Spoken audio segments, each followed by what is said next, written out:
Hello मेरे प्यारे दोस्तों, बच्चों, मित्रों। आज जरूरी जानकारी में आज का विषय है आसाराम बापू तथा पीसी सोलंकी।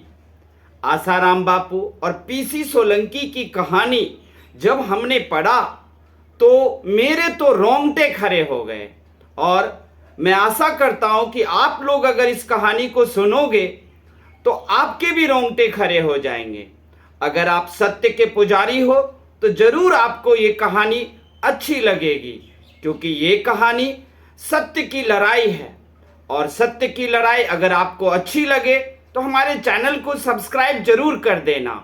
आज मैं आपको बताने जा रहा हूं, जोधपुर में एक लड़की का आसाराम बापू के आश्रम में रेप हुआ। वो लड़की और उसके माँ बाप बेहद गरीब थे। आसाराम बापू 25,000 करोड़ के मालिक, और उस 25,000 करोड़ के मालिक पर इस बात का इल्जाम लगा कि आसाराम बापू ने ही उस लड़की का बलात्कार किया, रेप किया।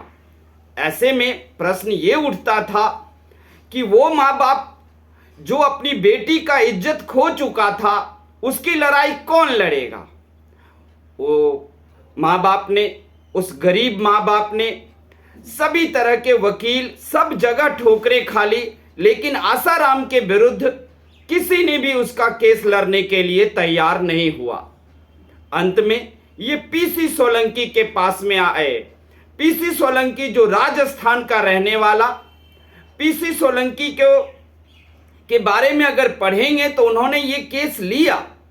पीसी सोलंकी खुद कहते हैं, जिस दिन अंतिम फैसला वर्डिक्ट आना था न्यायालय का, उस दिन 15 मिनट का वो फैसला सबसे भारी था मेरे लिए। मुझे उस गरीब बाप और बेटी के लिए का चेहरा दिख रहा था और मैंने लड़ा। शुरू में पीसी सोलंकी ने भी कहा था कि मैं आपका केस नहीं लड़ूंगा। 25,000 करोड़ के मालिक आसाराम बापू के खिलाफ कौन लड़ेगा।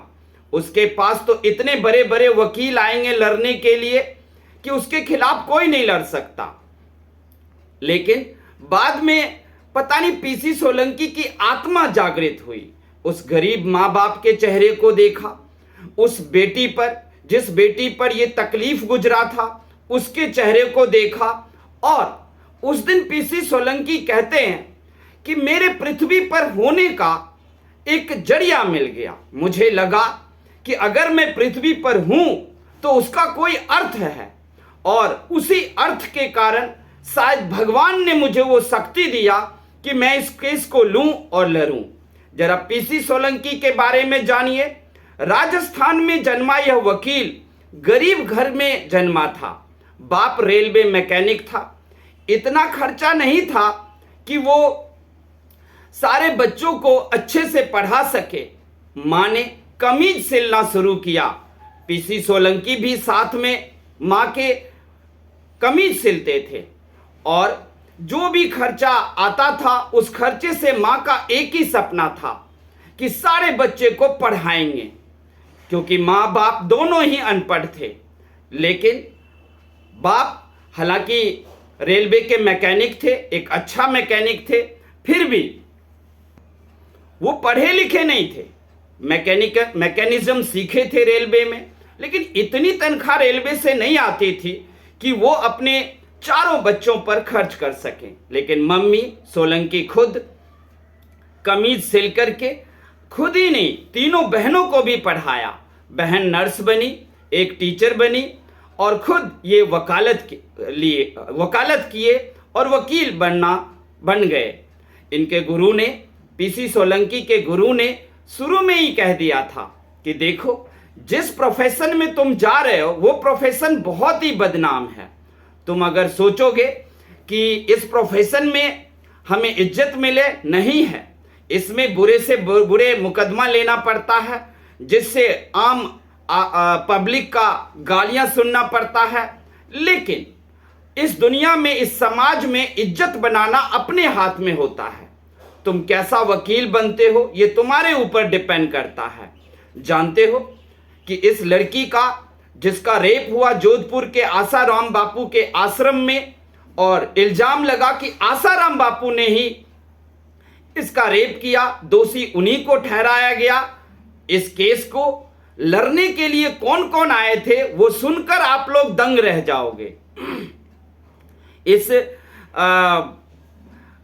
इस केस को लड़ने के लिए जो जो वकील आए थे उनका एक हियरिंग का फीस ही 10 लाख रुपए, 20 लाख रुपए ऐसे एक हियरिंग का था।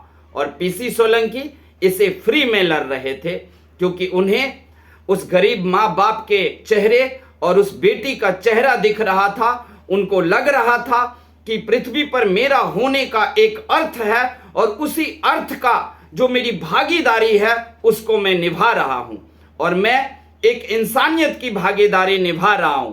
इस केस में सबसे पहले आसाराम बापू की तरफ से लड़ने के लिए जेठमलानी साहब आए। जेठमलानी साहब आज तक कोई भी केस नहीं लड़े, लेकिन जेठमलानी से भी कुछ नहीं हुआ। उसके बाद केटीएस तुलसी आए, दुनिया में जानते हैं, आप लोग भी जानते होंगे। उसके बाद सुब्रमण्यम स्वामी खुद आए, उनसे भी जमानत आसाराम बापू को नहीं मिला।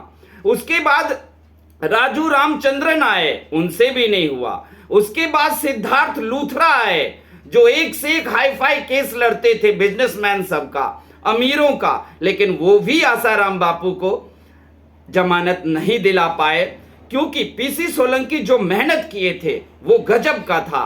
कितने भी बड़े वकील आ जाओ, लेकिन यहां पर पीसी सोलंकी खुद टस से मस नहीं हो रहे थे और बता दिए थे कि ये केस हम जीत कर रहेंगे, इस बेटी को इंसाफ दे कर रहेंगे हम।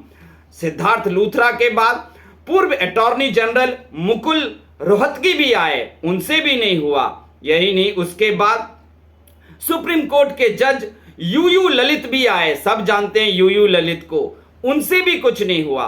फिर सलमान खुर्शीद साहब आए। सलमान खुर्शीद साहब को आप लोग खूब जानते हो, एक से एक केस लड़के जीते हैं, उनसे भी कुछ नहीं हुआ। फिर सोली दोराब जी आए, फिर विकास सिंह आए, फिर एसके जैन आए, लेकिन किसी से भी कुछ नहीं हुआ। इतने बड़े बड़े वकील, आसाराम बापू उन्हें 1 करोड़, 2 करोड़, 10 करोड़ देने को तैयार थे क्योंकि आसाराम बापू के पास तो 25,000 करोड़ का संपत्ति और धन था। उन्हें पैसे बहाने से कोई फर्क नहीं पड़ता, लेकिन पीसी सोलंकी एक गरीब वकील सामने में खड़ा था। गरीब था, पीसी सोलंकी की कोई नाम पहचान नहीं था, लेकिन उसके अंदर सत्य था और वो सत्य के लिए लड़ रहे थे। लेकिन ये महारथी वकील सब 1-1 करोड़, 10 लाख, 20 लाख के लिए लड़ रहे थे। तो आप लोग भी तो जानते ही हो, विजय तो एक दिन सत्य की ही होती है। झूठ कितना भी बड़ा पुलिंदा क्यों ना बांध ले, लेकिन फिर भी उसे हारना ही पड़ता है एक न एक दिन। और हारना तब पड़ता है जब पीसी सोलंकी जैसा सत्यवादी इंसान सामने डट कर खड़ा हो। उस केस में पीसी सोलंकी साहब ने जज के सामने लड़की के जिसका बलात्कार हुआ था उसके मां का 80 पन्ना का बयान रिकॉर्ड हुआ और पीड़ित लड़की का 94 पन्ना का बयान रिकॉर्ड हुआ। उसके पिता का 56 पन्ने का बयान रिकॉर्ड हुआ। 2014 में पीसी सोलंकी ने वकालतनामा पर साइन करके और इस केस का ट्रायल शुरू किया। 4.5 साल तक केस का ट्रायल चला। 8 बार सुप्रीम कोर्ट में, 1000 बार ट्रायल कोर्ट में पेश हुए। वकील के पेशे में आने से पहले ही इनको गुरु की बात वो याद आ जाती थी, जब गुरु ने कहा था कि तुम जिस पेशे में जा रहे हो वो पेशा बहुत बदनाम है, इस पेशे में इज्जत नाम की चीज नहीं है, लेकिन इज्जत बनाना हर एक आदमी को इस समाज में अपने हाथ में होता है। क्या तुम इज्जत बना पाओगे?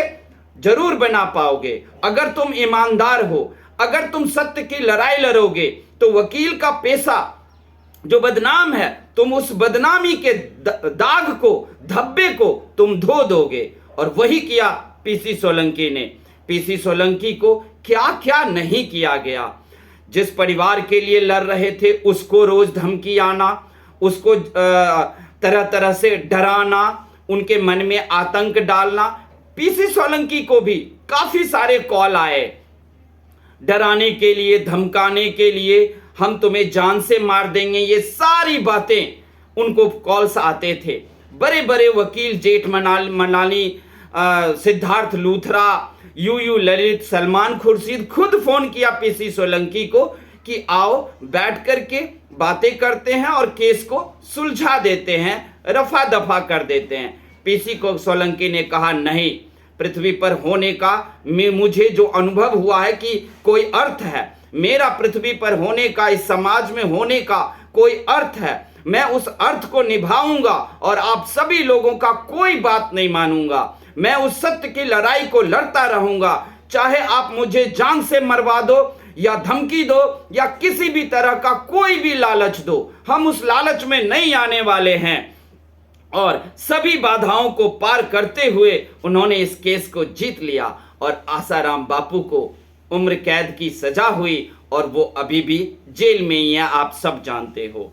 जब ये केस जीत कर आए तो उनके मम्मी 80 साल की हो गई थी और 85 साल का पिता था। दोनों की आंखों में एक चमक थी, बेटे ने आज क्या करके आया था। जब बेटे ने कहा, पीसी सोलंकी ने, मम्मी पापा हम उस गरीब के लिए केस जीत गए, बड़े बड़े वकीलों के सामने जीत गए। मम्मी पापा ने कहा, तुमने सत्य की लड़ाई लड़ी है, मेरी आंखों में चमक देखो कि मेरे बेटे ने क्या किया है, मेरे बेटे ने जो किया है वो मेरी आंखों में तुम्हें चमक दिखेगी। मुझे आज गर्व है कि मैं गरीब रह के ही तुम्हें पढ़ाया और पढ़ाने लिखाने का जो एक सही रास्ता होना चाहिए, जो सही कर्म करना चाहिए, वो तुमने किया और उस कर्म पर मुझे नाज है। उस नाज को तुम मेरी आंखों में चमक देख सकते हो बेटा। ये बात पीसी सोलंकी के माँ बाप ने उन्हें कहा। तो दोस्तों, सत्य सत्य होता है, वो कभी भी सत्य सत्य होता है, वो कभी हारता नहीं है। हाँ, सत्य आप लोग तो कोटेशन भी जानते हो, सत्य कुछ दिनों के लिए परेशान जरूर हो सकता है लेकिन हारेगा नहीं। हारेगा तब जब सत्य को चलाने वाले व्यक्ति हार जाए। अगर वो व्यक्ति नहीं हारता है तो वो कभी भी नहीं हारेगा सत्य, और सत्य की जीत होगी। आप लोग भी समाज में रहते हो, गलत बात को कभी नहीं सहना है। सत्य की जहां भी आपको जरूरत हो, आप सत्य का साथ जरूर दो। आसाराम बापू के लिए आजकल देखोगे, जब 5-10 साल हो गए हैं, बहुत सारे लोग सोशल साइट्स पर नैरेटिव चला रहे हैं कि आसाराम बापू को बेल दो, जेल से बाहर निकालो। अरे भाई साहब, पहली बात तो ये सोच के देखो कि आसाराम बापू 25,000 करोड़ के मालिक, इनके वकील देखो, जेठ मलानी से लेकर केटीएस तुलसी से लेकर सुब्रमण्यम स्वामी तक, यूयू ललित तक, और इन लोगों ने भी अगर केस हारा तो जरूर कहीं न कहीं जज साहब को आसाराम में गलती दिखी होगी। आप लोग तो जानते ही हो कि कोर्ट के अंदर किसी की नहीं चलती, आप सबूत दो। सबूत केटीएस पीसी सोलंकी ने भी दिया और केटीएस तुलसी ने भी दिया होगा, लेकिन दोनों में क्या था फर्क जो जज साहब केटीएस तुलसी की, सुब्रमण्यम स्वामी की बात नहीं माने और पीसी सोलंकी की बात माने। डेफिनेटली सबूत ऐसे थे जो आसाराम बापू के खिलाफ थे। ऐसे में आज सोशल साइट्स पर नैरेटिव चलाकर आसाराम बापू को दोषी नहीं ठहराना एक दोगलेपन की निशानी है। और कुछ लोग चाहते हैं कि लेखनी के बल पर, शब्दों के जादू से हम सोशल साइट्स पर लिखेंगे और आसाराम बापू को बाहर निकाल लेंगे। याद रखना, जब तुम्हारे केटीएस तुलसी और इतने बड़े वकील गए थे तो वो जरूर गए होंगे उन्हें जिताने के लिए ही, लेकिन जज साहब ने क्या देखा होगा कि नहीं, इतने बड़े वकील तो हैं सुब्रमण्यम स्वामी या कोई भी, लेकिन इनके पास सत्य नहीं है। सत्य वही था। तो आज नैरेटिव मत चलाओ, आज नैरेटिव चलाकर एक गलत इंसान का साथ मत दो, क्योंकि झूठ का साथ देना गलत होता है और सामाजिक वैल्यू बिगड़ जाती है। और हम सबको झूठ का साथ देकर सामाजिक वैल्यू को बिगाड़ने का कोई हक नहीं है। तो आप लोगों को ये पीसी सोलंकी की कहानी कैसी लगी? हमें नहीं मतलब है कोई भी कि आसाराम बापू दोषी है या कुछ भी। मैं आपको इस वीडियो के जरिए, इस ब्लॉग के जरिए, इस जानकारी के जरिए सिर्फ मैं ये बताने के लिए आया था पीसी सोलंकी की सत्यता, उसकी कर्मठता, उसकी जुझारूपन और उसने जो सत्य के लिए धमकी मिलने के बाद भी लड़ा, मैं सिर्फ वो बताने आया हूं। ना तो मैंने किसी को दोषी ठहराना, ना कुछ। मुझे सिर्फ पीसी सोलंकी की जो व्यक्तित्व को, उसकी पर्सनैलिटी को आपके सामने रखना था। सत्य के पुजारी पीसी सोलंकी की कहानी को आपके सामने रखना था और वही रखा। आप लोगों को कैसा लगा जरूर बताना, कमेंट करना, लाइक करना और हो सके अच्छा लगे तो सब्सक्राइब भी कर देना। थैंक यू, धन्यवाद।